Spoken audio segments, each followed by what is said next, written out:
marco de la Otakutón 2008. Mario, muchas gracias por acoger nuestra solicitud de entrevista. Al contrario, muchas gracias por estas palabras y además por la oportunidad de estar aquí en esta fecha de la Teletón, que es muy importante. La verdad, muy honrado. ¿Tenías un conocimiento más o menos de qué se trataba esta obra?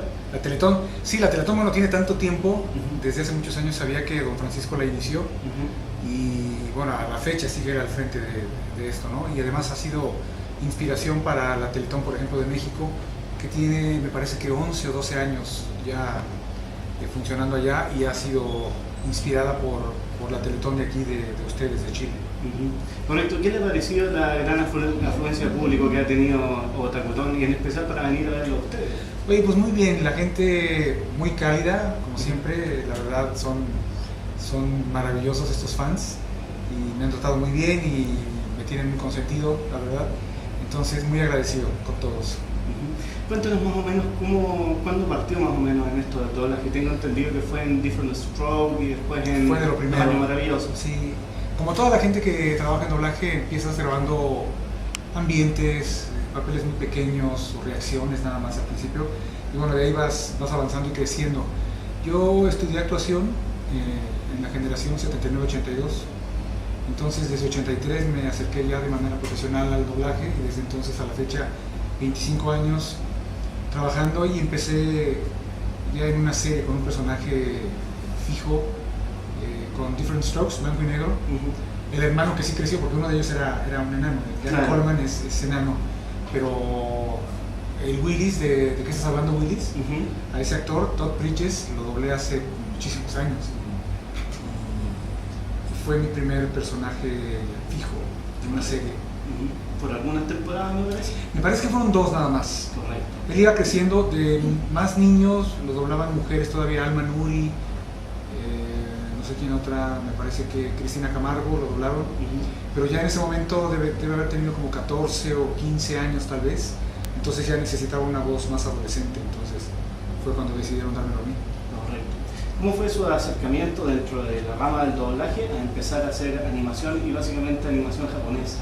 Mira, la verdad es que al principio, bueno, yo creo que actualmente pensar en anime ya tienes la idea de todo lo que va a significar, de toda la responsabilidad que representa tener que prepararte y conocer de la serie y los personajes que vas a interpretar.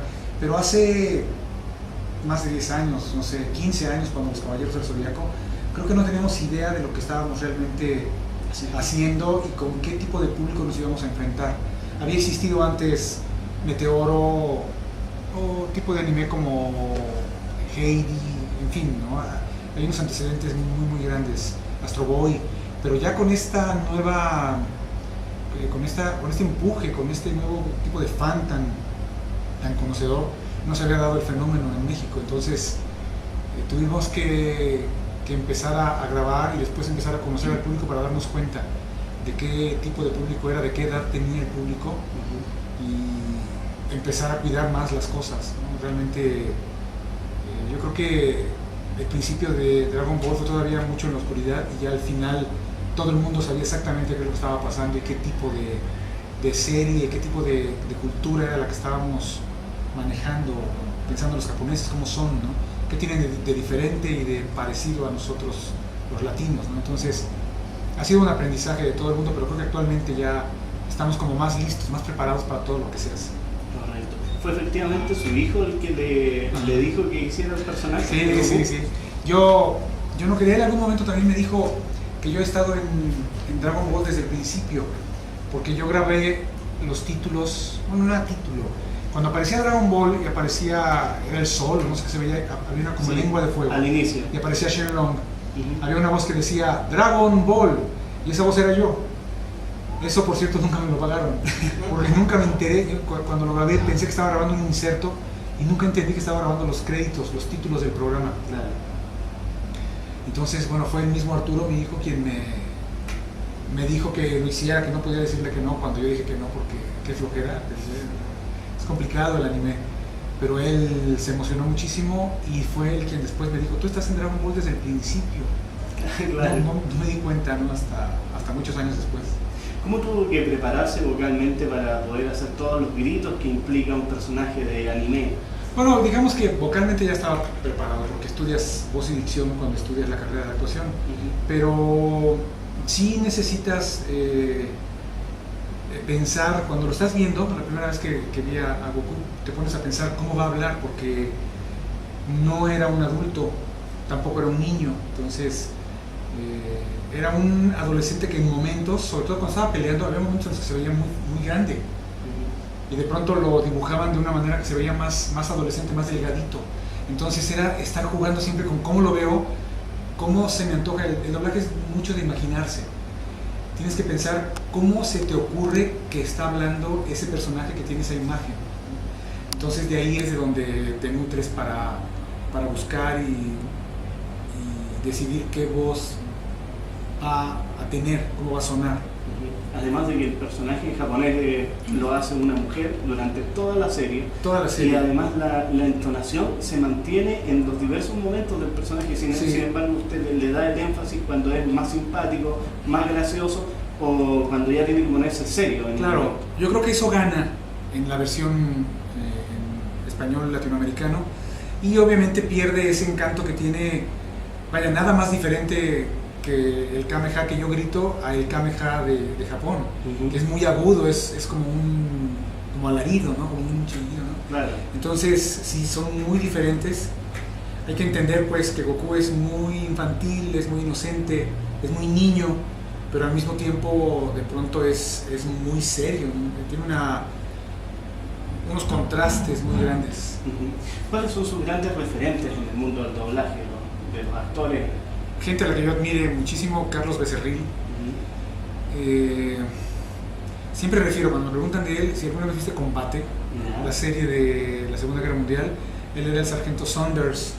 O si has visto la película Perfume de Mujer, con Al Pacino, él dobló a Al Pacino. Y para entender lo inmenso que es Carlos Becerril, hay que ver el monólogo al final de la película, donde él defiende al joven frente a a la escuela. Ahí es donde, cuando miras ese monólogo, lo escuchas doblado con Carlos, entiendes que no todos somos iguales, de verdad. Hay gente que entiende y puede lograr procesos de expresión artística maravillosos. ¿Me ha tocado ser director de doblaje en alguna serie o película? Mucho tiempo. Mira, de 85 a 92, 93 dirigí todos los días. Todo lo que fue dirigir MacGyver, Los Años Maravillosos, Baywatch,